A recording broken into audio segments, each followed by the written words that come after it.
Hello everyone, welcome to Adhyayanam. আমি San sir. আজকে তোমাদের জন্য একটি নতুন ভিডিও নিয়ে এসেছি। এই ভিডিওতে আমরা আলোচনা করব জৈব রসায়ন নিয়ে, এবং এটি আমরা একটি সিরিজ তৈরি করছি যেটা হচ্ছে জিওসি বা জেনারেল অর্গানিক কেমিস্ট্রি। আমি এটাকে বলি যে some basic concept of organic chemistry. আমরা আজ থেকে অর্গানিক কেমিস্ট্রি একটি সিরিজ তৈরি করব যেখানে একটি একটি করে ভিডিও দেব, এবং যেগুলো আমি একটি প্লে লিস্টে অ্যাড করে দেব।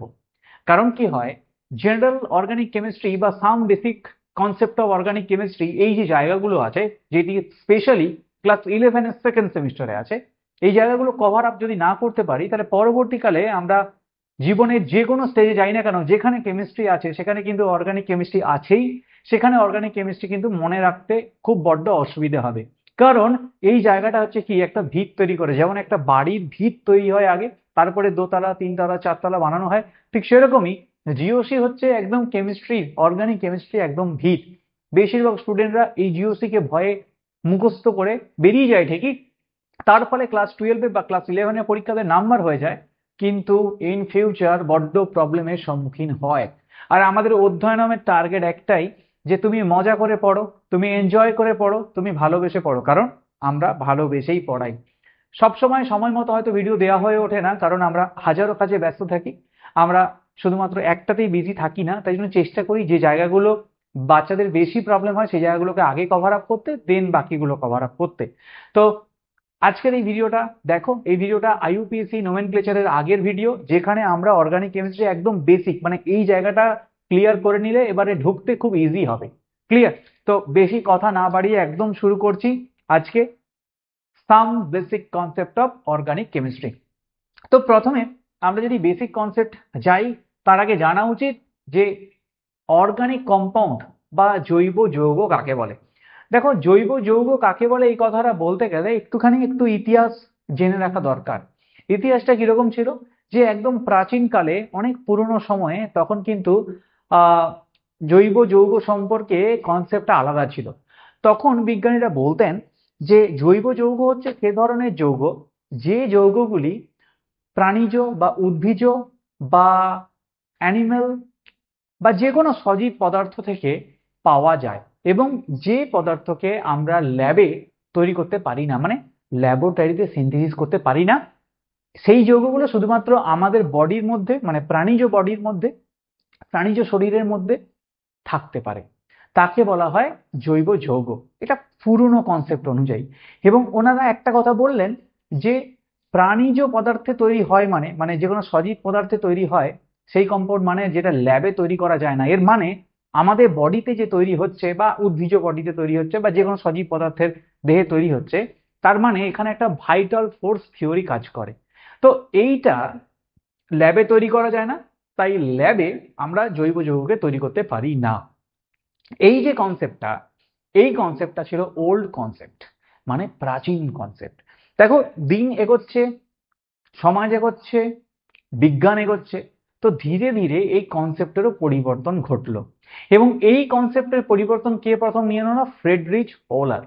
ফ্রেডরিচ ওলার উনি কি করলেন না, ফ্রেডরিচ ওলার দেখালেন যে না, আমি ল্যাবের মধ্যেও মানে ল্যাবরেটরির মধ্যেও জৈব যৌগ তৈরি করতে পারি। তাহলে আমরা যখন শুরু করেছি, আমরা একদম এক এক করে জিনিসগুলো বলি। আমরা প্রথমে বলছি যে জৈব যৌগ কাকে বলে, তাই তো? তো জৈব যৌগ কাকে বলে বলতে গিয়ে আমরা বলছি যে জৈব যৌগের দুটো কনসেপ্ট। একটা কনসেপ্ট হচ্ছে কি না পুরনো সংজ্ঞা অনুযায়ী মানে ওল্ড কনসেপ্ট, তো আমি একদিকে লিখছি ওল্ড কনসেপ্ট, একদিকে লিখছি ওল্ড কনসেপ্ট, আর একদিকে লিখবো নিউ কনসেপ্ট। মানে একটা হচ্ছে পুরনো ধারণা অনুযায়ী কি হয়েছিল, আরেক দিকে হচ্ছে কি না নিউ কনসেপ্ট, মানে নতুন ধারণা অনুযায়ী কি হচ্ছে, তাহলে নিউ কনসেপ্ট। তো আমরা এক এক করে করব যে কোনটা পুরনো কনসেপ্ট কোনটা নতুন কনসেপ্ট। দেখো, ধীরে ধীরে এগো, আরো ভালো বুঝতে পারবে।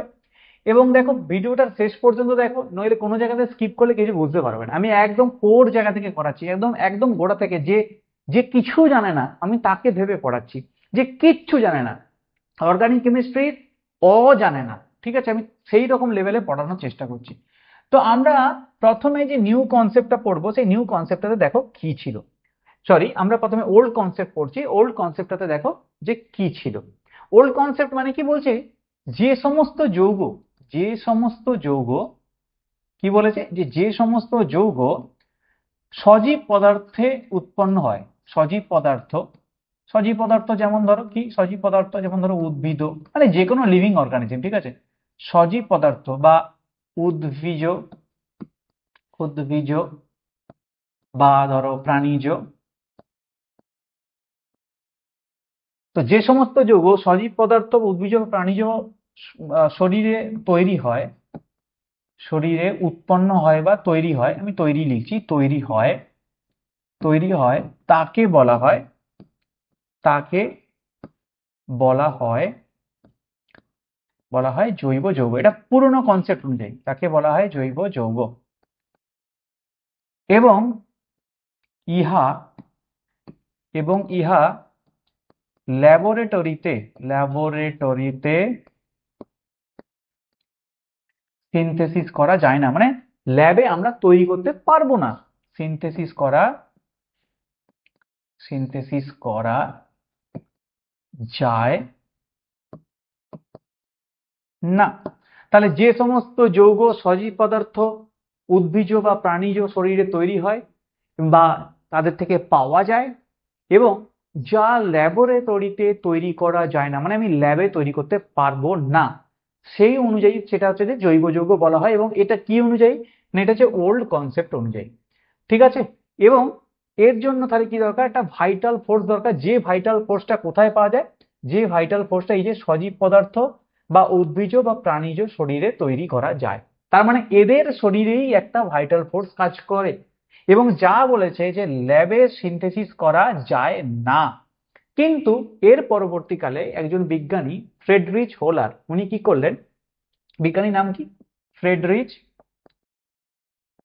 ফ্রেডরিচ হোলার, উনি দেখালেন কি, উনি করলেন প্রথম জৈব যৌগ, প্রথম জৈব যৌগ উনি কি করলেন, প্রথম উনি কি করলেন দেখো, প্রথম জৈব যৌগ সিনথেসিস করলেন, প্রথম জৈব যৌগ, জৈব যৌগ উনি ল্যাবে সিনথেসিস করলেন, জৈব যৌগ সিনথেসিস করলেন ল্যাবরেটরিতে, ল্যাবরেটরিতে। দেখো ল্যাবরেটরিতে প্রথম জৈব যৌগ সিনথেসিস করলেন কে, না ফ্রেডরিচ ওলার। তাহলে তখন পুরনো কালে, আদিকালে যে কনসেপ্টটি ছিল, এই যে কনসেপ্টটা ছিল যে যেটাকে আমরা ল্যাবে তৈরি করতে যায় না, দেখো ল্যাবে তৈরি করা যায় না, তাহলে ল্যাবে যখন তৈরি করা যায় না এই কনসেপ্ট অনুযায়ী, তাহলে ফ্রেডরিচ হোলার যখন ল্যাবরেটরিতে প্রথম জৈব যৌগ সিনথেসিস করলেন, তার মানে এটা প্রুভ হলো যে হ্যাঁ, তাহলে আমরা ভাইটাল ফোর্স থিওরিতে যেটা বলেছে যে হ্যাঁ ল্যাবে তৈরি করা যায় না, তাহলে আমরা ল্যাবে তৈরি করতে পারি। এবং সব থেকে মজাদার যে জিনিসটা, উনি যে অর্গানিক কম্পাউন্ড বা জৈব যৌগ তৈরি করেছিলেন, ঠিক আছে, সেই জৈব যৌগের নাম হচ্ছে ইউরিয়া। কি তৈরি করেছিলেন, ইউরিয়া। এবার এই যে ইউরিয়াটা, এই ইউরিয়া কি না মানব দেহের রেচনের প্রধান উপাদান। তাহলে মানব দেহের এটা কি ছিল না, মানব দেহের মানে আমাদের শরীরে মানব দেহের রেচন পদার্থের, মানে আমরা যেটা এক্সট্রাক্ট করে বার করে দিই, রেচন, রেচন পদার্থের প্রধান উপাদান, প্রধান উপাদান আমাদের মূত্রে, যেটা আমরা মুতে বার করে দিই গো, যেটা আমরা মুতে বার করে দিই সেটা কি, ইউরিয়া। তো তাহলে বলছে যে আমাদের শরীরে তৈরি হয়, যেটা আমাদেরই শরীরে, যে কি বলেছে ওল্ড কনসেপ্টে, যে যে সমস্ত যৌগ সজীব পদার্থ বা প্রাণীজ শরীরে তৈরি হয়। তো ফ্রেডরিচ হোলার উনি যেটা তৈরি করলেন সেটা আর কিছু না, যেটা আমাদের মানব শরীরেই তৈরি হয় সেটাই তৈরি করেছেন। এবং সেটা কোথায় তৈরি করেছেন, ল্যাবরেটরিতে। এবং সব থেকে মজাদার কথা, এই যে এটা তৈরি করেছে, এটা কোথা থেকে তৈরি করেছে জানো তো, একটা ইনঅর্গানিক কম্পাউন্ড থেকে। এইটা কি, এটা একটা অর্গানিক কম্পাউন্ড, এইটা একটা অর্গানিক কম্পাউন্ড, এবং যেটা আমাদের শরীরে রেচনের প্রধান উপাদান, অর্গানিক কম্পাউন্ড। এবং তৈরি করেছে কোথা থেকে, না একটা ইনঅর্গানিক কম্পাউন্ড। ইনঅর্গানিক কম্পাউন্ডটা কোনটা, না ammonium, ammonium cyanate, ammonium cyanate, যেটা একটা ইনঅর্গানিক কম্পাউন্ড। যেটা কি কম্পাউন্ড, যেটা একটা ইনঅর্গানিক মানে অজৈব যৌগ, ইনঅর্গানিক কম্পাউন্ড, যেটা একটা অজৈব যৌগ। ভালো করে বোঝার চেষ্টা করো, অজৈব যৌগ। তাহলে যেটা একটা অজৈব যৌগ, সেই অজৈব যৌগ থেকে তৈরি করা হলো কি না ইউরিয়া, যেটা একটা জৈব যৌগ, এবং সেটাও তৈরি হলো কোথায় না ল্যাবরেটরিতে। কোথায়? ল্যাবরেটরিতে। তাহলে বোঝার চেষ্টা করো, তার মানে এই যে কনসেপ্টটা, এই কনসেপ্টটা এখন ফ্রেডরিচ হোলারের এই জিনিসটার পরে তার এই যে অ্যামোনিয়াম সায়ানেট, ভালো করে রিয়াকশনটাও দেখে নাও, NH4 প্লাস OCN মাইনাস, এই অ্যামোনিয়াম সায়ানেট থেকে তৈরি করলেন, হিট দিলেন, কোথায় তৈরি করলেন? In lab.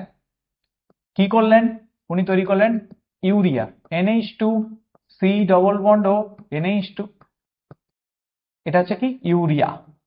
তাহলে এই যে রিয়াকশনটা হলো, এই যে রিয়াকশনটা উনি করলেন ল্যাবে, এই যে রিয়াকশনটা হলো, এটা পুরো তাহলে আমাদেরকে এখন সিম্পলি উনি কি বললেন? উনি বোঝাতে চাইলেন যে আগের যে ওল্ড কনসেপ্টটি ছিল সেটি একদমই ভুল কনসেপ্ট, তাই তো? সেটি একদমই ভুল কনসেপ্ট। তার মানে আমরা অর্গানিক কম্পাউন্ড বা জৈব যৌগকে ল্যাবেও তৈরি করতে পারি, এবং শুধুমাত্র এরকমটা নয় যে শুধুমাত্র সজীব পদার্থ বা প্রাণীজ পদার্থ থেকেই তৈরি করা যাবে। তাহলে এই তত্ত্ব যখন ভুল প্রমাণিত হলো তখন নতুন একটা কনসেপ্ট এলো। দেখো, এরকমও ব্যাপার নয় যে আগেকার দিনে যে বিজ্ঞানীরা বলেছিলেন সেটা ভুল বলেছিলেন। ভুল বলেনি। দেখো, কোনো একটা তত্ত্ব থেকেই নতুন তত্ত্ব তৈরি হয়। আমি কখনো কোনো একটি জিনিস যখন আমি দিলাম, আর 5 জন মানুষ যখন সেটা চেঞ্জ করার চেষ্টা করবে, তার মানে কি আমার তত্ত্ব থেকেই তো চেঞ্জ করার চেষ্টা হয়েছে। মানে কাউকে না কাউকে তো ইনিশিয়েটিভ নিতে হবে, তো এটা একটা শুরুয়াত। বোঝা গেল আমি কি বললাম? তাহলে ওল্ড কনসেপ্ট ভুল প্রমাণিত হলো এবং নিউ কনসেপ্ট এলো। তো নিউ কনসেপ্টে কি বলছে না জৈব যৌগ হচ্ছে এমন ধরনের যৌগ যাহা কার্বন ও হাইড্রোজেন নিয়ে তৈরি এবং তার সাথে অন্যান্য মৌল হিসেবে oxygen, nitrogen, sulphur, phosphorus etcetera থাকতে পারে। তাহলে কি বলছে যে এরপরে বলছে নতুন কনসেপ্টে কি এলো? নতুন কনসেপ্টে বলছে যে জৈব যৌগ, নতুন কনসেপ্টে বলছে জৈব যৌগ হলো সেই সমস্ত যৌগ, সেই সমস্ত যৌগ যাহা কার্বন ব্র্যাকেটে সি, এইভাবে লিখতে হয়, কার্বন ব্র্যাকেটে সি ও হাইড্রোজেন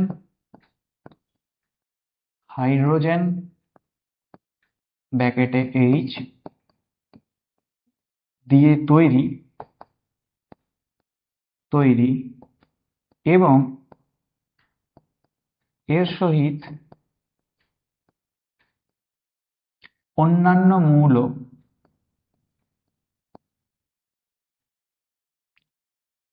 যেমন অক্সিজেন, সালফার, ফসফরাস এটসেট্রা থাকতে পারে এবং এর সাথে যে যৌগ গঠন করে, এর থেকে যে যৌগ গঠন করে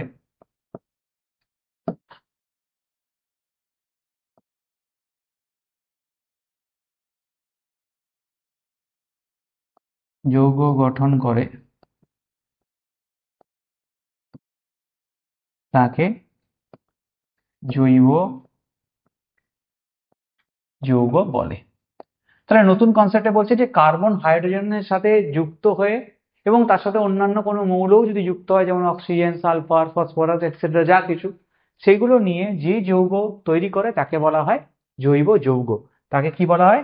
তাকে বলা হয় জৈব যৌগ।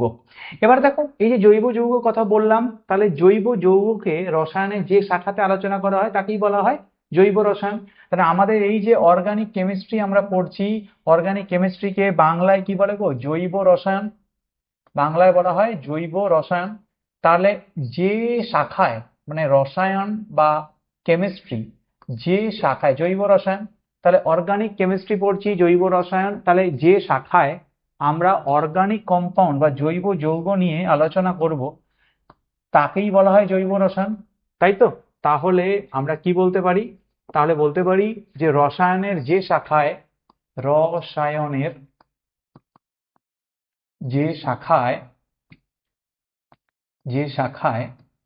জৈব যৌগ নিয়ে আলোচনা করা হয়, জৈব যৌগ নিয়ে আলোচনা করা হয় তাকে জৈব রসায়ন বলা হয়, তাকে জৈব রসায়ন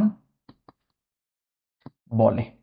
এবার একটা কথা, তুমি হয়তো মনে মনে ভাববে যে স্যার এইগুলোকে করিয়ে কি হবে, এগুলো তো কে মানে বেসিক স্যার, এগুলো কোনো দরকার নেই। না, এগুলো দরকার আছে। আমি বলেছি দেখো, আমি এখানে এমন ভাবে পড়াচ্ছি বা পড়াবো, যা পড়াবো সেটা সেভাবেই পড়াবো। যদি কোনো কিছু না পড়াই তো ঠিক আছে, না পড়ানো থাকলো, বাট যেটা পড়াবো সেটা একদম লাস্ট বেঞ্চের ছেলেটাও যেন বুঝতে পারে। আমার ভিডিও দেখার পর আমি আশা করি যে কোনো ছেলে যে একদমই কিছু বোঝে না, যে হাইড্রোজেনও লিখতে পারে না, সেও কিন্তু আমার ক্লাস করে বুঝতে পারবে। এই জন্য আমি কি বললাম, প্রথমে বললাম জৈব রসায়ন মানে জৈব যৌগ কাকে বলে, তার পুরনো সংজ্ঞা কি, তার নতুন সংজ্ঞা কি, মানে old concept new concept, old concept থেকে নিউ কনসেপ্ট কিভাবে এলো, এবং জৈব রসায়ন কাকে বলে সিম্পল। এইবারে আমরা চলে যাবো একটু কার্বন নিয়ে কথা বলবো। তো কার্বন নিয়ে কথা বলছি, দেখো জৈব যে যৌগ বা জৈব রসায়নের যে কথা বলছি, এই সব কথাতেই কিন্তু কার্বনটা আছে, কার্বন হাইড্রোজেন মানে হাইড্রোকার্বন। তো এই যে দেখো জৈব যৌগ আমাদের আমাদের যদি পুরো কেমিস্ট্রির বইটা খুলে দেখো, দেখবে হাজার হাজার লক্ষ লক্ষ জৈব যৌগের দেওয়া আছে। এছাড়াও আরো অনেক জৈব যৌগ আছে যা তোমার সিলেবাসে নেই বা যা তোমার বইতে নেই। তো কার্বন যে এত জৈব যৌগ গঠন করতে পারে, এর পেছনে কারণ কি? দেখো, আমি কথাটা বোঝার চেষ্টা করো। আমরা huge number of organic compound দেখি, মানে জৈব যৌগ দেখি, এবং আমরা একটু আগে জৈব যৌগের উদাহরণও তাই বললাম সংজ্ঞাতে, যে জৈব যৌগ হচ্ছে সে ধরনের কম্পাউন্ড, সে ধরনের যৌগ যেগুলো কার্বন হাইড্রোজেনের সাথে অন্যান্য কোনো মৌল নিয়ে গঠিত। এখন এই যে কার্বন হাইড্রোজেনের সাথে অন্যান্য মৌল নিয়ে গঠিত, মানে সবসময় আমরা কার্বনকে বেশি ফোকাস করছি, মানে কার্বনকে বেশি গুরুত্ব দিচ্ছি। তো কার্বন এই যে এত লক্ষ অধিক যৌগ তৈরি করছে বা দেখাচ্ছে কেন, এর পেছনে দুটো রিজন আছে। এগুলো তোমরা 9-10-এ পড়ে এসছো, কিন্তু সেখানে এই কনসেপ্টটা ভালো করে ছিল না। তো ভালো করে দেখো, কনসেপ্টটা বলছে যে কার্বন কার্বন কি করে না, লক্ষাধিক কার্বন লক্ষাধিক জৈব যৌগ গঠন করতে পারে। লক্ষাধিক জৈব যৌগ কি করতে পারে না, গঠন করতে পারে। আচ্ছা, করলো, গঠন করতে পারে, করুক, করলো তো কি হয়েছে, যৌগ গঠন করতে পারে, ঠিক আছে। কিন্তু এই যে দেখো লক্ষাধিক জৈব যৌগ গঠন করতে পারে, নিশ্চয়ই কোনো রিজন আছে। এরকমটা নয় যে এমনি এমনি করে নেবে, এ তো মামা বাড়ির আবদার নয় যে যা খুশি করবে, হ্যাঁ, তা তো নিশ্চয়ই নয়। যে কার্বন লক্ষাধিক যৌগ কি কারণে গঠন করে এটা আমাদেরকে জানতে হবে। তো কার্বন লক্ষাধিক জৈব গঠন করতে পারে দুটো কারণে। কি কি কারণে বলো তো? আমার বলার আগে বলা উচিত, কমেন্ট সেকশনটা ফাঁকা আছে, লেখো অন্তত আমার আগে। ভিডিও দেখতে দেখতে দেখছো তো লিখে দাও। তো লক্ষাধিক জৈব যৌগ গঠন করতে পারে দুটো কারণে। এক, কে বলতে পারবে? এক, বলো বলো বলো বলো বলো বলো বলো সবে। এক হচ্ছে ক্যাটিনেশন ধর্ম, এক হচ্ছে ক্যাটিনেশন ধর্ম। অনেকের কাছে নতুন, অনেকের কাছে আবার পুরনো। তো ঠিক আছে, নতুন যে তাকেও আমি পুরনো করিয়ে দেবো, চাপ নেই। ক্যাটিনেশন ধর্ম। আর একটা কি? বয়াবতা, সমাবয়াবতা। আহা কি বাংলা, আহা কি বাংলা ভাষা। তো সমাবয়াবতা ধর্ম। তো সমাবয়াবতাকে ইংরেজিতে কি বলা হয়? ইংরেজিটাও দেখে নাও, ইংরেজিতে বলা হয় আইসোমারিজম, আইসোমারিজম। যাই হোক, আমি বলছি যে কার্বন লক্ষাধিক যে যৌগ গঠন করে, মানে কার্বনের যে হিউজ এত, যে আমি এখন কথা বলছি এখনো হয়তো দেখা গেল 2-4 হাজার এই সময়ই হয়তো তৈরি হয়ে গেছে অর্গানিক কম্পাউন্ড। তো কার্বন যে লক্ষাধিক যৌগ গঠন করতে পারে তার এক নাম্বার কারণ হচ্ছে ক্যাটিনেশন ধর্ম, আর একটা কারণ হচ্ছে সমাবয়বতা ধর্ম। সমাবয়বতা ধর্ম মানে আইসোমারিজম। তো এইটা আমরা অনেকেই জানি যে মলিকুলার ফর্মুলা সেম কিন্তু ডিফারেন্ট প্রপার্টিজ দেখায়, তাই তো। ডিফারেন্ট কানেক্টিভিটি অ্যাটমও হতে পারে বা সেম কানেক্টিভিটি কিন্তু ডিফারেন্ট স্পেশাল অ্যারেঞ্জমেন্ট, এগুলো আমরা আগে পড়েছিলাম। আমি একবার এরপরে যখন সমবয়বতা পড়াবো ডিপলি তখন আরো ভালো করে বলবো। এখন একটা, যারা জানো না তারা একটা গ্রস আইডিয়া রাখো। সমবয়বতা মানে কি, যে ধরো দুটো কম্পাউন্ড, আমরা বলছি দুটো আইসোমার, তো সেই দুটো কম্পাউন্ডের মলিকুলার ফর্মুলা সেম কিন্তু দেখতে আলাদা বা তাদের ধর্ম আলাদা, এইটুকু মনে রাখো। আবার দেখতে কখনো কখনো একই হলো, তাদের 3D স্ট্রাকচার আলাদা হয়, মানে কানেক্টিভিটি সেম হলেও 3D স্ট্রাকচার আলাদা হয়, সেটা আমরা পরে আসছি। এবার যে ক্যাটিনেশন ধর্ম, ক্যাটিনেশন ধর্ম ব্যাপারটা কি? দেখো কার্বন আকারে ছোট তাই জন্য, এবং কার্বনের যে ভ্যালেন্সি মানে যোজ্যতা হচ্ছে 4, তাই জন্য কার্বন এক বন্ধন মানে সিঙ্গেল বন্ড বা দ্বিবন্ধন মানে ডবল বন্ড বা ত্রিবন্ধন বা ট্রিপল বন্ড, এগুলোর মাধ্যমে বিভিন্ন যৌগ গঠন করতে পারে। তার কারণটা কি? না কার্বনের আকার ছোট। আকার যদি ছোট হয় তাহলে কার্বনের বন্ধন বিভাজন শক্তিও কিন্তু অনেকটা বেশি। কার্বনের বন্ধন বিভাজন শক্তি অনেক বেশি। এবং এই যে কার্বন কার্বনের মধ্যে যে বন্ড তৈরি হচ্ছে মানে যে সমযোজী বন্ধন আছে, এই সমযোজী বন্ধনের শক্তিও অনেক বেশি। তাহলে দেখো, আমি যদি একদম সিম্পল এখান থেকে একটু অনেক জিনিস বোঝার আছে, ভালো করে বোঝার চেষ্টা করো। কার্বনের ক্যাটিনেশন ধর্ম যে দেখায়, মানে এই যে এতগুলো জৈব যৌগ দেখাচ্ছে যে ক্যাটিনেশন ধর্ম দেখাবার কারণ কি? তো কার্বন কি করছে, ধর আমি লিখছি এখানে ক্যাটিনেশন ধর্ম, এটা ভালো করে বোঝার চেষ্টা করো। এখান থেকে আমি একটু ডিপে যাব। ক্যাটিনেশন ধর্ম, এগুলো বইতে কিন্তু এতটা পাবে না যতটা আছে, দেখে নাও। কিন্তু বাকি জিনিসটা এখান থেকে দেখো, আমি অনেক কিছু জিনিস একদম বেসিক থেকে পড়াচ্ছি। ক্যাটিনেশন ধর্ম, দেখো ক্যাটিনেশন ধর্ম মানে কি? কার্বন কি করে, কার্বন আকার ছোট, কার্বনের আকার ছোট, আমি আগে এখানে কারণগুলো লিখে দিই। ধরো কার্বনের আকার ছোট, আচ্ছা, দেন কার্বনের ভ্যালেন্সি বা যোজ্যতা, কার্বনের ভ্যালেন্সি বা যোজ্যতা, যোজ্যতা কত? 4, ঠিক আছে। এবং কার্বন কার্বন সমযোজী সিঙ্গেল বন্ড বা ডবল বন্ড বা ট্রিপল বন্ড তৈরি করতে পারে, তৈরি করতে পারে। আচ্ছা, কার্বনের বন্ধন বিভাজন শক্তি অনেক বেশি, কার্বনের বন্ধন বিভাজন শক্তি বেশি, অনেকটাই বেশি। এবারে দেখো, ভালো করে দেখবে আমি কি বললাম, ভালো করে দেখো আমি কি বললাম। 1 নাম্বার বললাম কার্বনের আকার ছোট, কার্বনের ভ্যালেন্সি 4, কার্বন সমযোজী এক বন্ধন দ্বিবন্ধন বা ট্রিপল বন্ড তৈরি করতে পারে এবং কার্বনের বন্ধন বিভাজন শক্তি অনেক বেশি। কার্বনের ভ্যালেন্সি কেন 4? কার্বনের অ্যাটমিক নাম্বার বা পরমাণু ক্রমাঙ্ক কি দেখেছো? Hydrogen, helium, lithium, beryllium, boron, carbon.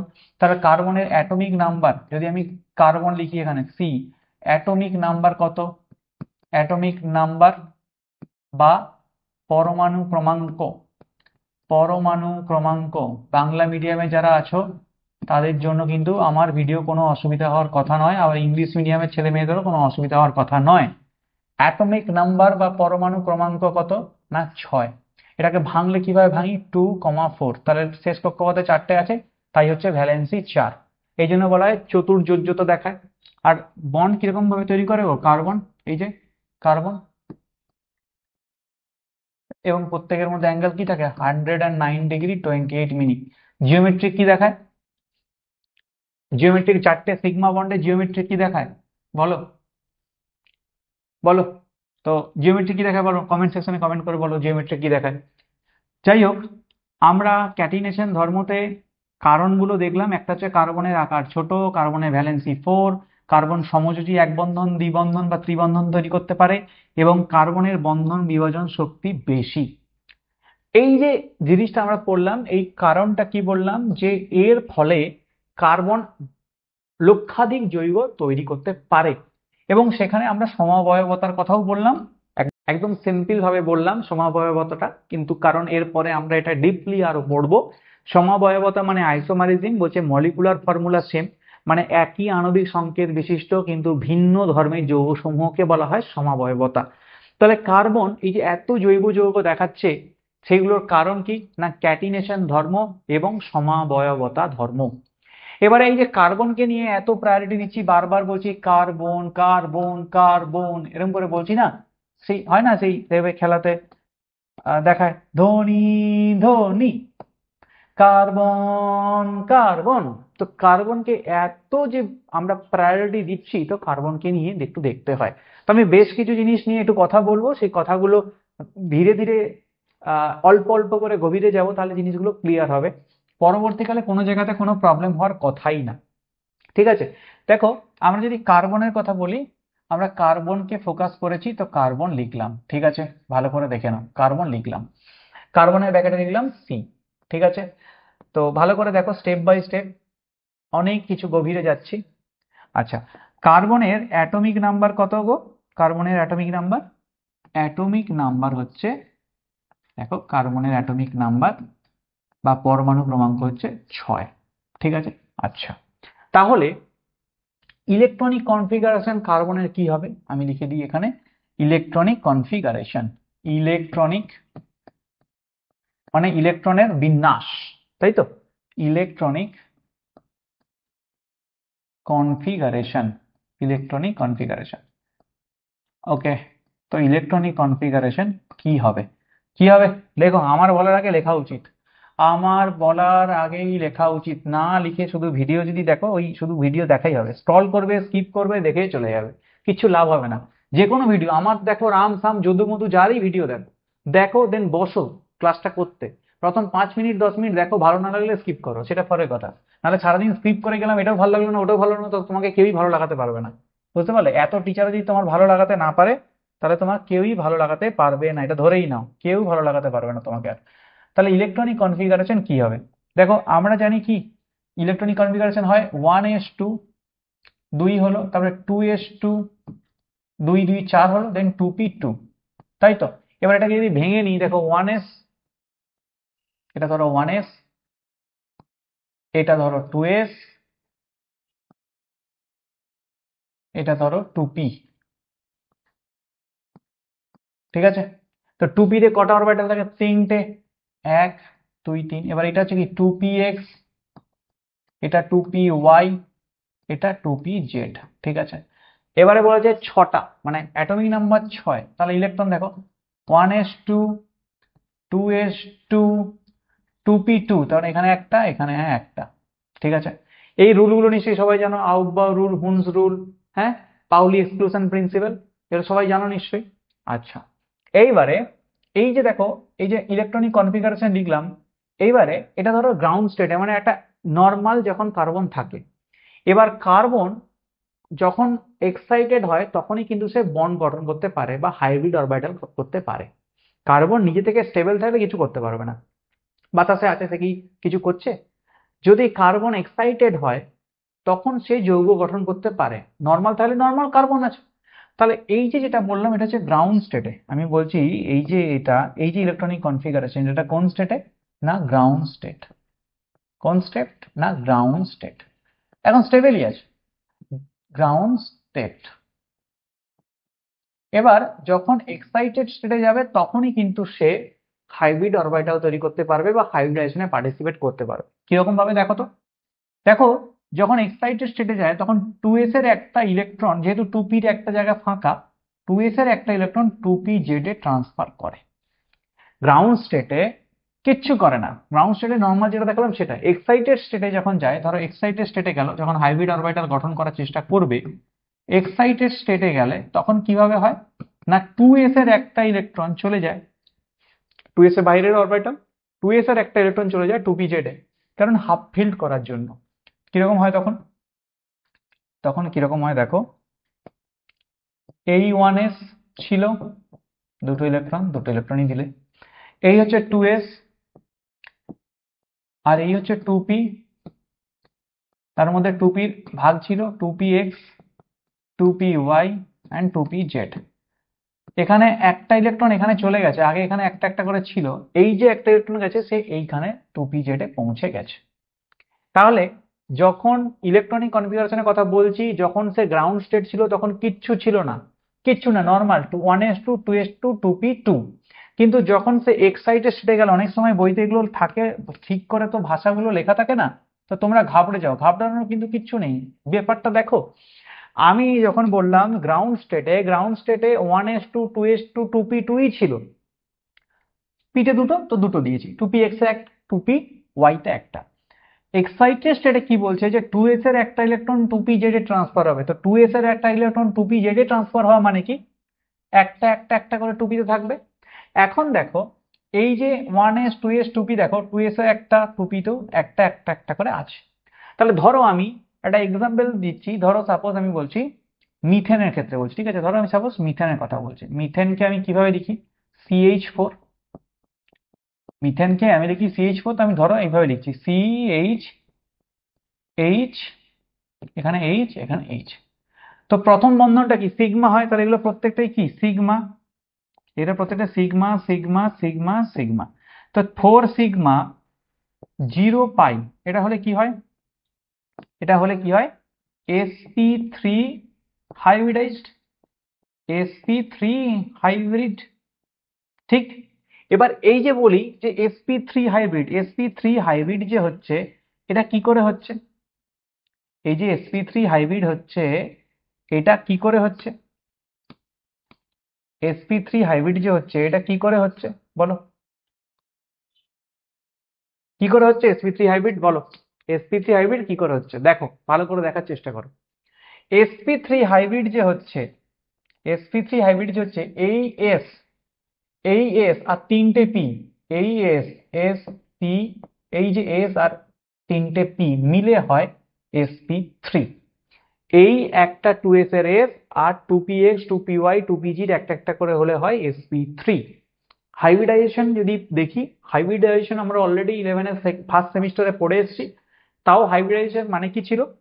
যে সেম এনার্জি বা নিয়ারলি অ্যাবাউট সেম এনার্জির অরবিটাল নিজেদের মধ্যে ওভারল্যাপ করার ফলে বা নিজেদের মধ্যে সংগরাহিত হওয়ার ফলে সেম আকারের, সেম এনার্জির, সেম সাইজের যে হাইব্রিড অরবিটাল গঠন করে, সেটাকে বলা হয় হাইব্রিডাইজেশন, তাই তো? দেখো একটা সিম্পল জিনিস, আমি যে অরবিটাল গুলো ওভারল্যাপ করবে সেগুলোকে সেম এনার্জি বা নিয়ারলি অ্যাবাউট সেম এনার্জির হতে হবে। ধরো সাপোজ, মানে ব্যাপারটা হচ্ছে কি, ধরো সাপোজ একটি 30 বছরের ছেলে, সে হয় 30 বছরের মেয়েকে বিয়ে করতে পারে, বা ধরো 28, 29, 27, নিয়ারলি অ্যাবাউট সেম। কিন্তু ধরো 30 বছরের একটি ছেলে যদি 80 বছরের একটি মেয়েকে বিয়ে করে, সেটা কি সম্ভব? একটি বৃদ্ধাকে বিয়ে করে হবে? হবে না। তো ঠিক সেরকমই হাইব্রিডাইজেশন কাকে বলে? না সেম এনার্জি বা নিয়ারলি অ্যাবাউট সেম এনার্জি, কাছাকাছি সেম এনার্জি অরবিটাল নিজেদের মধ্যে মিশ্রিত হয়ে যে সমান সংখ্যক সমান আকারের সমান এনার্জির অরবিটাল গঠন করে, তা হাইব্রিড অরবিটাল বলা হয় থাকে, বা সেটাকে বলা হয় হাইব্রিডাইজেশন। এবারে ধরো আমি এই যে মিথেনের কথা বললাম, যে মিথেনের যে 4টে সিগমা তৈরি হয়েছে, মানে 4টে সিঙ্গেল বন্ড যে তৈরি হয়েছে, সেটা sp3, একটা এস তিনটে পি, তাহলে 2s এর একটা এস আর 2p তিনটে পি নিয়ে একটা মিথেন তৈরি করেছে বা সিঙ্গেল বন্ড গুলো তৈরি করেছে। কিন্তু যদি এটা অ্যালকিনের ক্ষেত্রে হতো, ধরো সাপোজ আমি এটা অ্যালকিনের উদাহরণ নিচ্ছি, ধরো সাপোজ আমি একটা অ্যালকিনের উদাহরণ নিচ্ছি, তো অ্যালকিন, ঠিক আছে? তো ধরো এরকম একটা উদাহরণ নিচ্ছি, C double bond C, C double bond C, আর ধরো এদিকে একটা হাইড্রোজেন আছে, এদিকে একটা হাইড্রোজেন আছে, এদিকে একটা হাইড্রোজেন আছে, এদিকে একটা হাইড্রোজেন আছে। তো আমি এখন দেখছি এই কার্বনটাকে, ঠিক আছে? এই কার্বনে দেখো, এই একটা সিগমা, এই একটা সিগমা, এই একটা সিগমা, আর এইটা একটা পাই, তাহলে 3 সিগমা 1 পাই কি হবে? sp2। এটাও সেম sp2, ঠিক আছে? এবার এই যে sp2 হচ্ছে, এটা কিভাবে হচ্ছে দেখো। এবার এইখানে দেখো, আমি যদি এইটাকে আরেকবার এখানে ড্র করি, দেখো এইটা হচ্ছে 1s, এটা হচ্ছে 2s, আর এটা হচ্ছে 2p। ভালো করে বোঝার চেষ্টা করো, এটা হচ্ছে 2p, তার মধ্যে এটা px, এটা py, আর এটা হচ্ছে pz, মানে 2px 2pz। তো 1s এ দুটো ইলেকট্রন ছিল, দিয়েছি। 2s এর একটা ইলেকট্রন আছে, আর এখানে একটা শিফট হয়েছে এক্সাইটেড স্টেটে, ঠিক আছে? এবারে দেখো sp2 কিভাবে ফরমেশন হয়েছে সেটা ভালো করে বোঝার চেষ্টা করো। sp2 কিভাবে ফরমেশন হয়েছে, এই এস আর px আর py দুটো p মিলে sp2 তৈরি করেছে, ঠিক আছে? তাহলে কি বললাম, এই এস আর দুটো p মিলে sp2 তৈরি করেছে, মানে এটাও sp2, এটাও sp2, এটাও sp2, ঠিক আছে? ভালো কথা।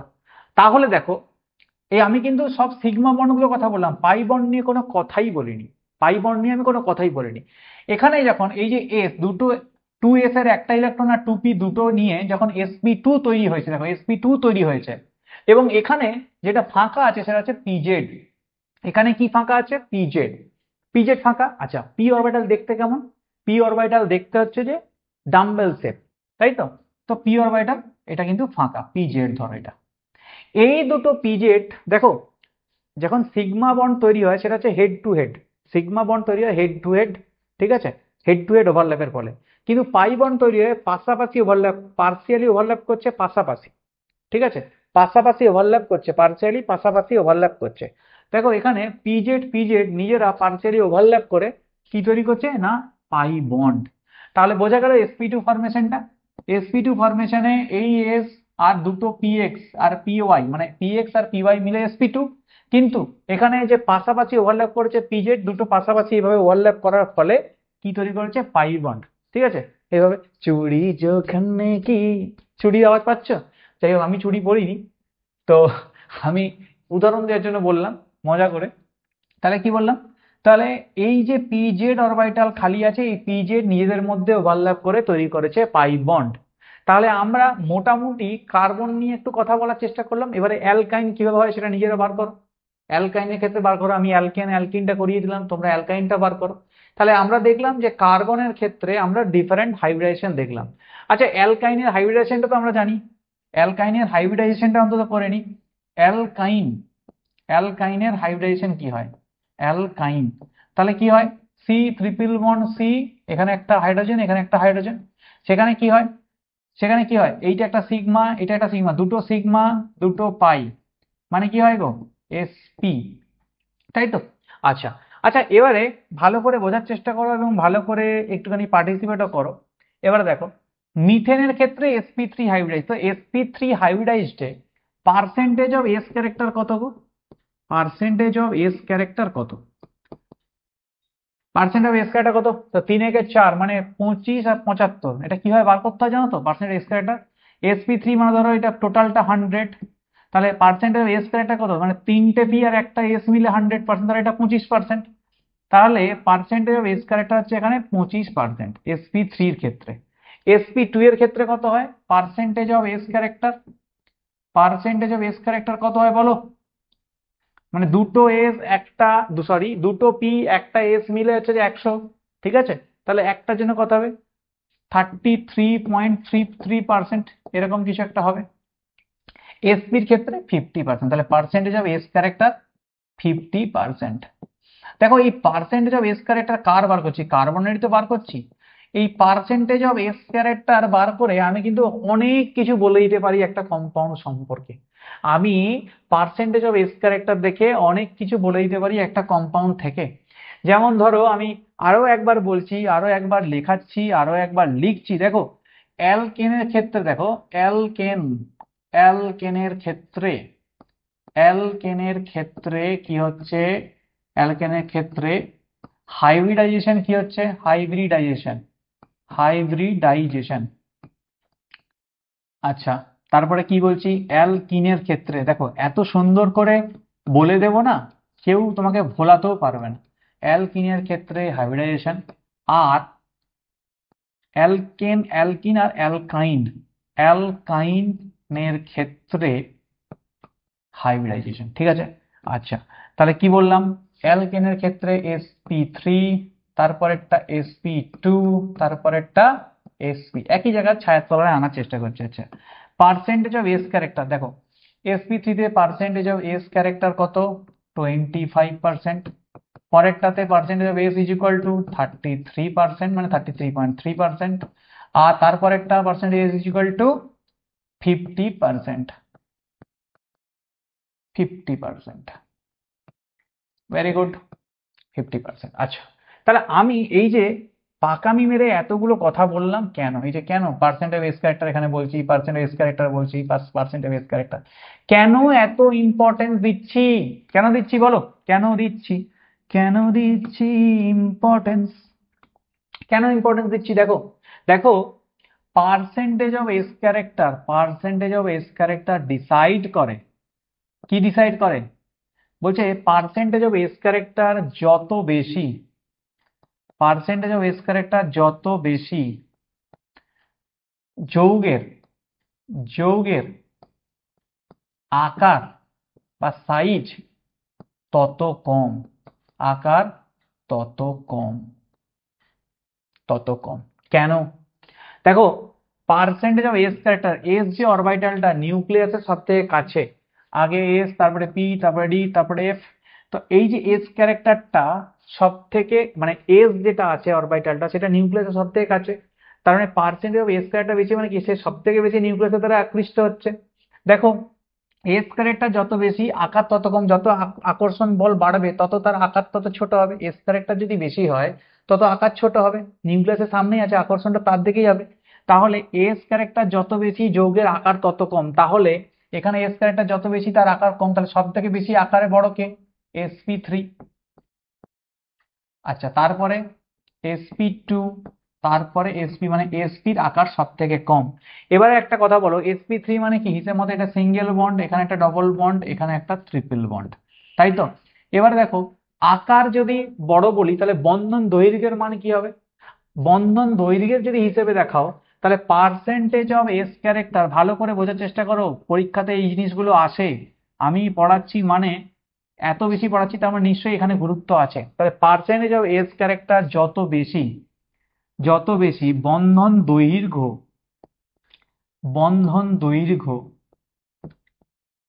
বন্ধন দৈর্ঘ্য তত কম।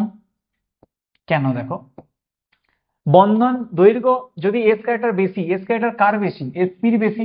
বন্ধন দৈর্ঘ্য ট্রিপল বন্ডে কমই হয়, আকর্ষণ বল বেশি।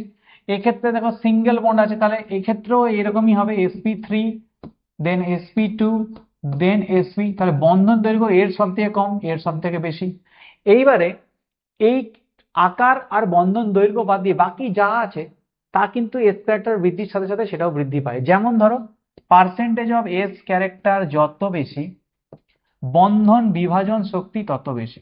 বন্ধন বিভাজন শক্তি, বন্ধন বিভাজন শক্তি তত বেশি, বন্ধন বিভাজন শক্তি তত বেশি, তত বেশি। কেন বন্ধন বিভাজন শক্তি বেশি? দেখো, ধরো সাপোজ এটা কথা বলছি, আমি বলছি এস ক্যারেক্টার যত বেশি, কার বেশি? এসপির বেশি। ট্রিপল বন্ডকে ভাঙতে যত শক্তি দরকার সিঙ্গেল বন্ডকে ভাঙতে তার থেকে কমই শক্তি দরকার, তাহলে সেই হিসেবে হলে হবে sp greater than sp2 greater than sp3। এর বন্ধন বিভাজন শক্তি সব থেকে বেশি হবে ট্রিপল, এটা ডবল, এটা সিঙ্গেল। বোঝা গেল? আচ্ছা, নেক্সট, নেক্সট দেখো, পার্সেন্টেজ অফ এস ক্যারেক্টার যত বেশি অ্যাসিডিক ধর্ম, অ্যাসিডিক, অ্যাসিডিক ধর্ম তত বেশি, অ্যাসিডিক ধর্ম তত বেশি, এটা মনে রাখতে হবে, অ্যাসিডিক ধর্ম তত বেশি। পার্সেন্টেজ অফ এস ক্যারেক্টার যত বেশি তড়িৎ ঋণাত্মকতা বা ইলেকট্রোনেগেটিভিটি, তড়িৎ ঋণাত্মকতা, ঋণাত্মকতা বা ইলেকট্রোনেগেটিভিটি, ইলেকট্রোনেগেটিভিটি, ইলেকট্রোনেগেটিভিটি তত বেশি। কেন বলো তো? আচ্ছা, অ্যাসিডিটি কেন বেশি? ইলেকট্রোনেগেটিভিটি বেশি মানে কি? ইলেকট্রোনেগেটিভিটি মানে হচ্ছে যে সে নিজের কেন্দ্রের দিকে টেনে রাখার ক্ষমতা, ইলেকট্রনকে নিজের কেন্দ্রের দিকে টানে। ইলেকট্রনকে নিজের কেন্দ্রের দিকে টানলে কি হবে? এইচ প্লাস সহজে রিলিজ করতে পারবে, তাই জন্য সে অ্যাসিডিক ধর্ম তত বেশি। বোঝা গেল আমি কি বললাম? তাহলে আমরা কিন্তু এই পার্সেন্টেজ অফ এস ক্যারেক্টার নিয়ে বললাম, এবং তার আগে কার্বন যে এই যে বিভিন্ন ধরনের হাইব্রিডাইজেশন গঠন করছে সেখানে পার্সেন্টেজ অফ এস ক্যারেক্টার নিয়ে তার কি কি চেঞ্জেস হয় কম্পাউন্ডে, তার ধর্মের কি কি পরিবর্তন হয়, তার আকারে কি কি পরিবর্তন হয়, তার ইলেকট্রোনেগেটিভিটির কি কি পরিবর্তন হয়, বা অ্যাসিডিক ধর্মের কি পরিবর্তন হয়, আমরা কিন্তু এই কথাগুলো সবগুলোই বললাম। এই যে অর্গানিক কম্পাউন্ডের কথা বলছি, এই অর্গানিক কম্পাউন্ডকে আমরা কি কি ভাগে ভাগ করি, বা অর্গানিক কম্পাউন্ডের শ্রেণী বিভাগ।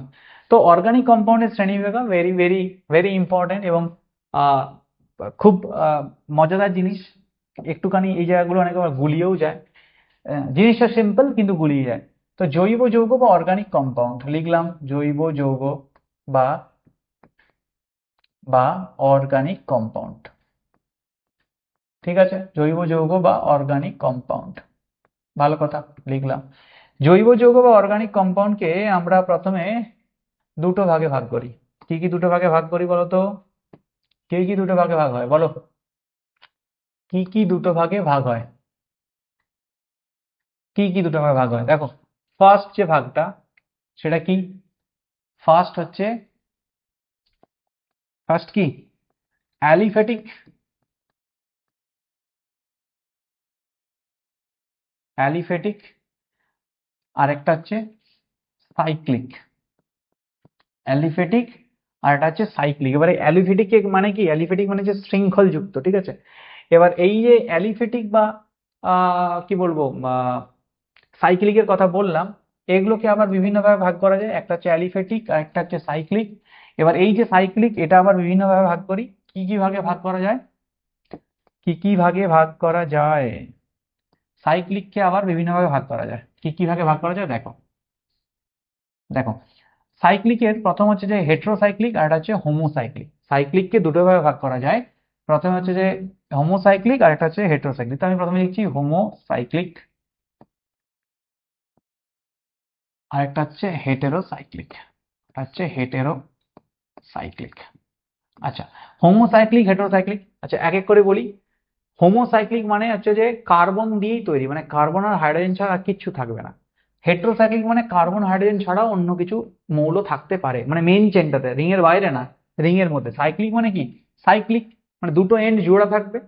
আচ্ছা, তো হোমোসাইক্লিকের কথা বললাম, আর কি বললাম? হেটেরোসাইক্লিক। তাহলে হোমোসাইক্লিক মানে শুধু কার্বন হাইড্রোজেন, হেটেরোসাইক্লিক মানে অন্যান্য কোনো মৌলও এসে থাকবে। হোমোসাইক্লিককে আবার ভাগ করা হয় দুটো ভাগে। হোমোসাইক্লিককে আবার দুটো ভাগে ভাগ করা হয়। কি কি দুটো ভাগে ভাগ করা হয় বলো তো? একটা হচ্ছে যে অ্যালিসাইক্লিক, একটা হচ্ছে অ্যালিসাইক্লিক, অ্যালিসাইক্লিক, আর একটা হচ্ছে অ্যারোমেটিক, আর একটা হচ্ছে অ্যারোমেটিক। তো অ্যালিসাইক্লিক আর অ্যারোমেটিক মানে কি, সেটা আমরা ধীরে ধীরে আসছি। একদম সিম্পল ভাবে বলবো, এগুলো মনে রাখা খুবই দরকার। পরবর্তীকালে এখান থেকেও কোয়েশ্চেন আসে, সেমিস্টারে আসে, জয়েন্ট পয়েন্টে আসে না। জয়েন্ট পয়েন্টে এখান থেকে এক আধটা কোয়েশ্চেনই দিতে পারে, তাও যদি খুব মানে কি বলবো কপাল ভালো থাকে তখনই। এত সহজ জায়গা থেকে কি আর দেবে? এক্ষেত্রেও সেম, অ্যালিসাইক্লিক, অ্যালিসাইক্লিক আর হচ্ছে অ্যারোমেটিক। ঠিক আছে, অ্যালিসাইক্লিক আর হচ্ছে অ্যারোমেটিক। এবারে দেখো, অ্যালিসাইক্লিক মানে কি? সিম্পল সাইক্লিক একটা কম্পাউন্ড, সিম্পল সাইক্লিক একটা কম্পাউন্ড। অ্যারোমেটিক মানে কি? যেগুলো অ্যারোমেটিসিটি শো করে। অ্যারোমেটিসিটি কি করে শো করে সেগুলো আমরা আরো ভেতরে ক্লাসে গিয়ে বলবো। যাই হোক, অ্যারোমেটিক মানে ধরো না ওই উদাহরণস্বরূপ যদি বলি মনে রাখার জন্য, সে বেনজিনের মতো দেখতে, ঠিক আছে, মানে বেনজিন টাইপের। বা যারা শুধু বেনজিনের কথা বললেই হয় না, কারণ হেটেরোসাইক্লিকে তো আর বেনজিন হবে না। তো মনে রাখো যে অ্যারোমেটিক কম্পাউন্ড কিছু ধর্ম প্রদর্শন করে, তার জন্য তাদেরকে অ্যারোমেটিক বলা হয়। ঠিক আছে, অ্যালিসাইক্লিক মানে যেমন ধরো সিম্পল আমি বলছি, ধরো এটা, ধরো এটা, এটা হচ্ছে অ্যালিসাইক্লিক, কার্বন আর হাইড্রোজেন ছাড়া কিচ্ছু নেই। হেটেরোসাইক্লিকের ক্ষেত্রে অ্যালিসাইক্লিকটা কিরকম হয় দেখো। হেটেরোসাইক্লিকের ক্ষেত্রে ধরো এটা, রিং এর মধ্যেই একটা অক্সিজেন ঢুকিয়ে দিয়েছি, কার্বন ছাড়াও একটা অক্সিজেন ঢুকিয়ে দিয়েছি, সেটা হচ্ছে অ্যালিসাইক্লিক। আবার অ্যারোমেটিকের ক্ষেত্রে দেখো, এই সেম কম্পাউন্ডটাতেই যখন ডবল বন্ড দিয়ে দিয়েছি তখন সেটা কিন্তু তার, এটাকে বলা হয় টেট্রাহাইড্রোফিউরান, মানে THF, আর এটা হচ্ছে শুধু ফিউরান, এটা কিন্তু অ্যারোমেটিক। তো এইটা হেটেরোসাইক্লিকের ভাগ। হোমোসাইক্লিকে কিন্তু এই অ্যারোমেটিককে আবার দুই ভাগে ভাগ করা হয়। অ্যারোমেটিককে আবার ক ভাগে ভাগ করা হয়? দুই ভাগে ভাগ করা হয়। কি কি সেই ভাগগুলো? একটা হচ্ছে বেনজিনয়েড আর একটা হচ্ছে নন বেনজিনয়েড। একটা হচ্ছে বেনজিনয়েড আর একটা হচ্ছে নন বেনজিনয়েড। কি? একটা হচ্ছে বেনজিনয়েড আর একটা হচ্ছে নন বেনজিনয়েড, আর এটা হচ্ছে নন বেনজিনয়েড। বেনজিনয়েড মানে কি? বেনজিনের মতো দেখতে। নন বেনজিনয়েড মানে কি? বেনজিনের মতো দেখতে নয়, কিন্তু সেটা অ্যারোমেটিক। বেনজিনের মতো দেখতে, যেমন বেনজিন ধরো, এটা একটা অ্যারোমেটিক কম্পাউন্ড। বেনজিনের মতো দেখতে নয় কিন্তু অ্যারোমেটিক, সেটা কি? যেমন ধরো এইটা, এটা হচ্ছে ট্রোপোলিন, এটা হচ্ছে ট্রোপোলিন। এটা কিন্তু বেনজিনের মতো দেখতে নয়, কিন্তু এটা অ্যারোমেটিক কম্পাউন্ড, তো এটাকে নন বেনজিনয়েডের মধ্যে ফেলেছি। এইবারে দেখো, আমি যে অ্যালিফেটিক বলেছিলাম, অ্যালিফেটিক দুটো ভাগে ভাগ করতে পারি, একটা হচ্ছে সিম্পল, একটা হচ্ছে সিম্পল আর একটা হচ্ছে ব্রাঞ্চড। একটা সিম্পল আর একটা হচ্ছে ব্রাঞ্চড। তো সিম্পল মানে কিরকম? সিম্পল মানে ধরো sample CH3 CH2 CH2 CH3। Branch মানে কিরকম? এর মধ্যে ব্রাঞ্চ থাকবে, ধরো CH3 CH CH2 CH3, দেন এখানে CH2 CH CH2 CH3, এরকম ভাবে যদি ব্রাঞ্চ করা, ঠিক আছে, ভ্যালেন্সি দেখে নিও। এগুলো হচ্ছে ব্রাঞ্চড। তাহলে ব্রাঞ্চড মানে হচ্ছে যে যেগুলো শাখা প্রশাখা যুক্ত, আর সিম্পল মানে হচ্ছে সরল শৃঙ্খল। বোঝা গেল আমি কি বললাম তাহলে? তো অ্যালিফেটিক সাইক্লিক, অ্যালিফেটিক সাইক্লিক মানে কি? বলয় আকার, বলয় আকার, মানে ওই বাংলাতে বলে না বলয় যুক্ত। আর অ্যালিফেটিক মানে মানে শৃঙ্খল, একটা শৃঙ্খল থাকবে, সেটা সিম্পল হতে পারে বা কমপ্লেক্স হতে পারে বা ব্রাঞ্চ, যেটা বললাম। তাহলে আমরা অর্গানিক কম্পাউন্ডের ক্লাসিফিকেশনও দেখে নিলাম। অর্গানিক কম্পাউন্ডের ক্লাসিফিকেশন আমরা কি দেখলাম দেখো, অর্গানিক কম্পাউন্ডকে দুটো ভাগে ভাগ করেছি, একটা হচ্ছে অ্যালিফেটিক সাইক্লিক, এবং সেই অ্যালিফেটিককে দুটো ভাগ, একটা হচ্ছে সিম্পল ব্রাঞ্চ আর সাইক্লিকে দুটো হোমোসাইক্লিক হেটেরোসাইক্লিক। হোমোসাইক্লিক মানে শুধু মাত্র কার্বন আর হাইড্রোজেন, আর কিচ্ছু থাকবে না, ঠিক আছে। তো যে এই যে চেনটা থাকবে এটা কিন্তু পুরোটা কার্বন দিয়ে গঠিত, ঠিক আছে। তো কার্বন হাইড্রোজেনের কথা না বলে শুধু কার্বনের কথা বললেও হয়। এখানে কিন্তু carbon plus others oxygen, sulphur, nitrogen, phosphorus যা খুশি সেটা বলে হেটেরোসাইক্লিক। যেমন অক্সিজেন দেখালাম, এইটাকে বলা হয় অ্যালিসাইক্লিক। অ্যালিসাইক্লিক মানে কি নর্মাল সাইক্লিক, সেটা অত দেখতে হবে না যে অ্যারোমেটিসিটি দেখায় কিনা, কোনো প্রদর্শন করে কিনা। আমি সিম্পলি এরকমও করতে পারি, এটা একটা অ্যালিসাইক্লিক, এরকমও করতে পারি, এরকম করতে পারি, ঠিক আছে। তো তাহলে আমরা ক্লাসিফিকেশনটা দেখে নিলাম অর্গানিক কম্পাউন্ডের। এইবারে আমাদেরকে কিন্তু দেখতে হবে যে আমরা এই যে কথাগুলো বলছি, এই কার্বনের যৌগ বা অ্যারোমেটিক যৌগ, এই যৌগগুলোর বিভিন্ন ধরনের নামও হয়। তো আইইউপিএসসি নোমেনক্লেচার পড়ার আগে কিছু যৌগকে দেখতে হয়। দেখো কার্বন আর হাইড্রোজেন নিয়ে যখন কোনো কিছু কথা বলি সেটাকে বলা হয় হাইড্রোকার্বন। আমি আবার বলছি, দেখো কার্বন হাইড্রোজেনকে নিয়ে যখন কোনো কথা বলবো, কার্বন প্লাস হাইড্রোজেনকে নিয়ে যখন কথা বলবো তখন তাকে বলা হয় হাইড্রোকার্বন। হাইড্রোকার্বন, ঠিক আছে। এবার তোমরা যদি কার্বন কম্পাউন্ডকে দেখো, মানে হাইড্রোকার্বনের ডেরিভেটিভকে দেখো, হাইড্রোকার্বনের ডেরিভেটিভকে বলা হয় এরকম আর জি। এই যে হাইড্রোকার্বন, হাইড্রোকার্বন কার্বন আর হাইড্রোজেন, আর আমরা যা কিছু পড়ি সব হচ্ছে হাইড্রোকার্বনের ডেরিভেটিভ। হাইড্রোকার্বন ডেরিভেটিভ কি পড়ি? Hydrocarbon derivative. আচ্ছা হাইড্রোকার্বন ডেরিভেটিভ মানে কি? হাইড্রোকার্বন ডেরিভেটিভ মানে কি? হাইড্রোকার্বন ডেরিভেটিভ মানে এই যে আর, এই যে আর, এই যে আর এর কথা বলছি, এই যে আর, আর হচ্ছে জি। আর মানে হচ্ছে অ্যালকাইল গ্রুপ, আর মানে হচ্ছে অ্যালকাইল গ্রুপ, আচ্ছা। আর জি মানে হচ্ছে ফাংশনাল গ্রুপ বা কার্যকারী গ্রুপ। জি মানে হচ্ছে ফাংশনাল গ্রুপ বা এটাকে বলা হয় কার্যকারী গ্রুপ।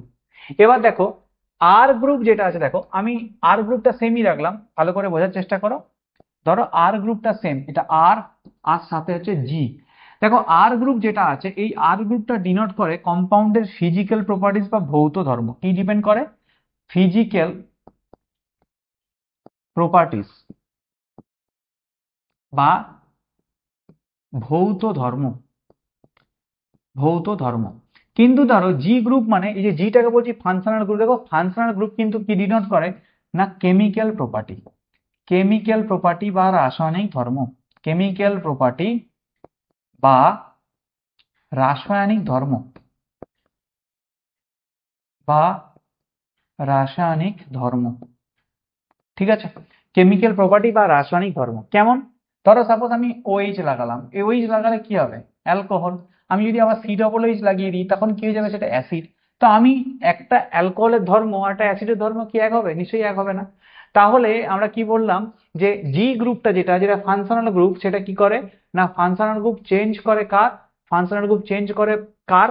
না ফাংশনাল গ্রুপ চেঞ্জ করে তার রাসায়নিক প্রপার্টিটাকে বা রাসায়নিক ধর্ম।